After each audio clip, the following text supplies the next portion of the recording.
ভারতের এক প্রতিবেশী দেশ পাকিস্তান, মানে আমি যেই এই নামটা বললাম আপনারা বুঝতে পারছেন যে পাকিস্তান হয়তো আবার কিছু না কিছু করেছে। দেখুন, পাকিস্তান ভারত বিরোধী এজেন্ডা তো চালাই এবং তারা বিভিন্ন রকমভাবে ভারতকে কিভাবে মেলাইন করা যায়, ভারতকে কিভাবে বিপাকে ফেলা যায়, বিপদে ফেলা যায়, সেই ধরনের নানান রকম ফন্দি ফিকির তারা আটে।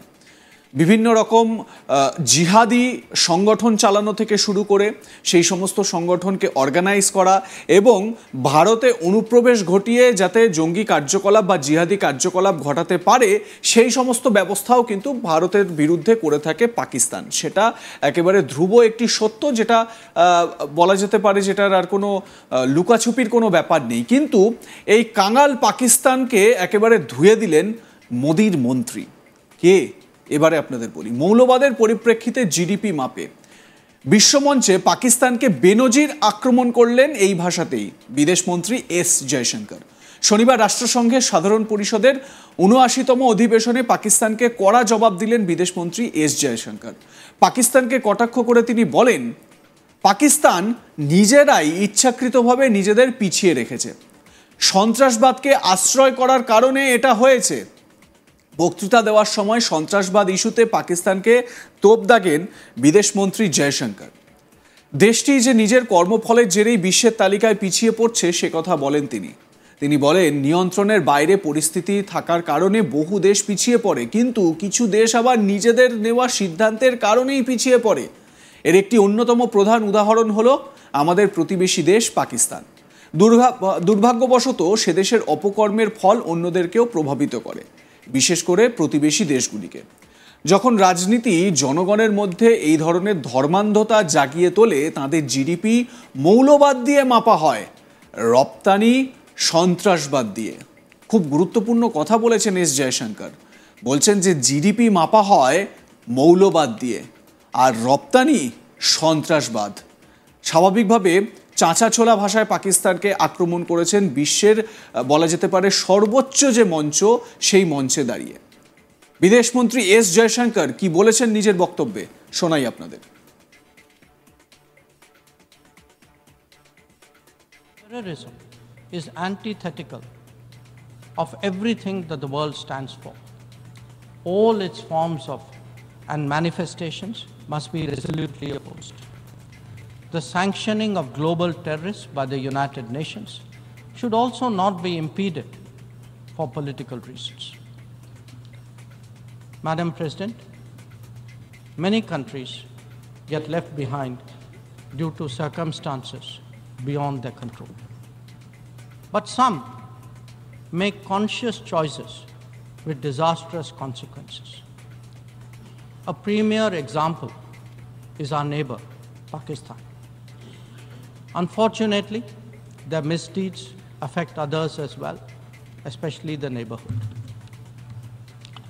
When this polity instills such fanaticism among its people, its GDP can only be measured in terms of radicalization and its exports in the form of terrorism. Today, we see the ills it sought to visit on others consume its own society. It can't blame the world. This is only karma. Madam President, a dysfunctional nation coveting the lands of others must be exposed and must be countered. We heard some bizarre assertions from it at this very forum yesterday. So let me make India's position perfectly clear. Pakistan's cross-border terrorism policy will never succeed, and it can have no expectation of impunity. On the contrary, actions will certainly have consequences. The issue to be resolved between us is now only the vacation of illegally occupied Indian territory by Pakistan, and of course, the abandonment of Pakistan's long-standing attachment to terrorism.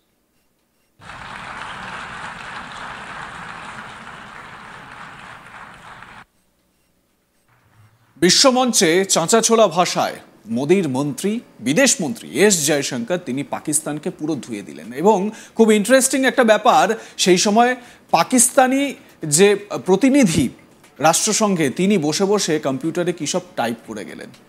আপনি যতই type করুন, যে কথাগুলো বিদেশমন্ত্রী বললেন সেই কথাগুলোকে খণ্ডন করার সাধ্য পাকিস্তানের নেই। আর যদি খণ্ডন করেও বিভিন্ন সময় তার প্রমাণ কিন্তু মিলেছে। যাই হোক, এই রাষ্ট্রসংঘের সাধারণ সভাতেই পাকিস্তানের প্রধানমন্ত্রী শাহবাজ শরীফ কাশ্মীরের পরিস্থিতিকে প্যালেস্তাইনের সঙ্গে তুলনা করেছিলেন। কার্যত এরই পাল্টা জবাব দিয়ে পাকিস্তানকে বুঝিয়ে দিলেন বিদেশমন্ত্রী এস জয়শঙ্কর। অন্যদিকে এস জয়শঙ্কর শনিবারের ইউএনজিএ বক্তৃতায় গাজা যুদ্ধ এবং রাশিয়া ইউক্রেন যুদ্ধের মতো বিষয়গুলিও তুলে ধরেন। জয়শঙ্কর আরও জোর দিয়ে বলেন, রাষ্ট্রসংঘকে অবশ্যই বিশ্বকে একটি ভালো জায়গা করে তুলতে পদক্ষেপ নিতে হবে। এমন পরিবর্তনের জন্য রোল মডেল হিসেবে বিকশিত ভারতের উল্লেখ করেন তিনি। এবারে আপনারা জানেন বিকশিত ভারত বলতে তিনি কি বোঝাতে চেয়েছেন। প্রধানমন্ত্রী নরেন্দ্র মোদীর যে নারা বিকশিত ভারত, সবকা সাথ সবকা বিকাশ সবকা বিশ্বাস, এই যে স্লোগানগুলো দিয়ে প্রধানমন্ত্রী তার নির্বাচনী ক্যাম্পেইনগুলো করেছিলেন এবং সেই লক্ষ্যেই কেন্দ্রের মোদী সরকার, মানে ভারতের সরকার, মোদীর আন্ডারে যে ভারতের সরকার, সেই সরকার চলছে, সেই জায়গাকে বা সেই স্লোগানকে রাষ্ট্রসংঘের মঞ্চে নিয়ে গেলেন বিদেশমন্ত্রী এস জয়শঙ্কর। এবং তার মতে যে এর মাধ্যমেই বলা যেতে পারে যে বিশ্বে একটা শান্তির পরিস্থিতি বা স্থিতাবস্থা ফিরে আসতে পারে। পাকিস্তানকে উল্লেখ করে, পাকিস্তানের নাম করে কিভাবে তিনি খোঁচা দিয়েছেন, আরও একবার শুনুন তার বক্তব্য।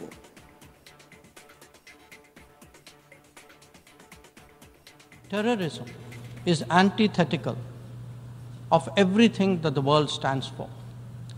All its forms of and manifestations must be resolutely opposed. The sanctioning of global terrorists by the United Nations should also not be impeded for political reasons. Madam President, many countries get left behind due to circumstances beyond their control. But some make conscious choices with disastrous consequences. A premier example is our neighbor, Pakistan. Unfortunately, their misdeeds affect others as well, especially the neighborhood. When this polity instills such fanaticism among its people, its GDP can only be measured in terms of radicalization and its exports in the form of terrorism. Today, we see the ills. Like comment share করতে ভুলবেন না। দেখতে থাকুন আজ তাক বাংলা।